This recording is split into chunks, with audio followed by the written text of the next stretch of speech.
kangren haline gelmiş bir meselemiz var. Burada annelerimiz var, kadın arkadaşlarımız var, genç kızlarımız var. Onların yüreği bu meseleyi en iyi anlayacaktır eminim. Diyarbakır'da oğlu dağa kaçırılmış veya bir şekilde dağa kaçması için ortam hazırlanmış. Annelerimizin çığlığı, feryadı her gün güçlenerek büyüyor. Buna kayıtsız kalamayız.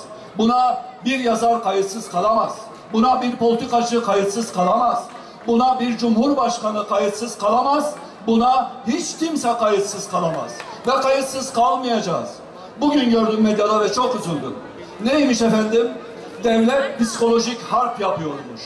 Bu anneleri devletin işte bir takım kurumları harekete geçirmiş. Hangimiz inanabiliriz? Bir annenin yüreğine bir psikolojik harp uzmanı nasıl egemen olabilir? O kadınların çoğunu tanımış ve yazmış biriyim ben. O anneler herhangi birinin sözüne değil, kendi yüreklerindeki çığlığa bakarak sokağa çıktılar. Neden diyor? Mesela bunu Cumhuriyet Halk Partisi politikacıları, dün de seyrettim bir televizyonda. Neden diyor HDP binası? HDP'nin siyaset yapma hakkını sonuna kadar savunuyoruz. Demin kardeşim dedi ki Twitter'da dünyada işte ikinciyiz vesaire. Bu yüzden bunları söylemek istiyorum. HDP'nin siyaset hakkını sonuna kadar savunuyoruz. Ama HDP'li politikacıların yüz binlerce oy alıp milletvekili olan, belediye başkanı olan politikacıların silahlı bir örgüt tarafından yönetilmesine asla izin vermiyoruz ve veremeyeceğiz de. Kimse kusura bakmasın. Dolayısıyla mesele HDP'nin siyaset yapması yapmaması değil. HDP siyaset yapmakta özgürdür. Yeter ki bu siyasetini hakikaten özgürlük temelinde yapsın.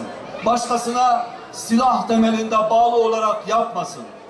Annelerimizin Diyarbakır'da başlattıkları bu girişimi sonuna kadar destekliyorum.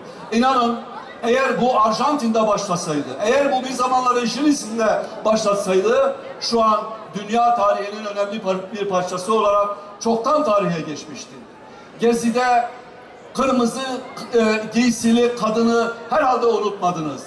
Annelerimizin çocukları dağda yaşayıp yaşamadıklarını bilmedikleri evlatları için yaptığı mücadelenin Türkiye'de maalesef sivil toplum örgütlerimiz tarafından, akademisyenlerimiz ve ilgili başka aktörler tarafından o kırmızı giysili hanımefendiye duyulan ilgi kadar ilgi gösterilmediğini görüyoruz ve üzülüyoruz. Bunu kabul edemeyiz. Asla kabul edemeyiz. Bu kadınların, bu anaların yanında olmaya devam edeceğiz.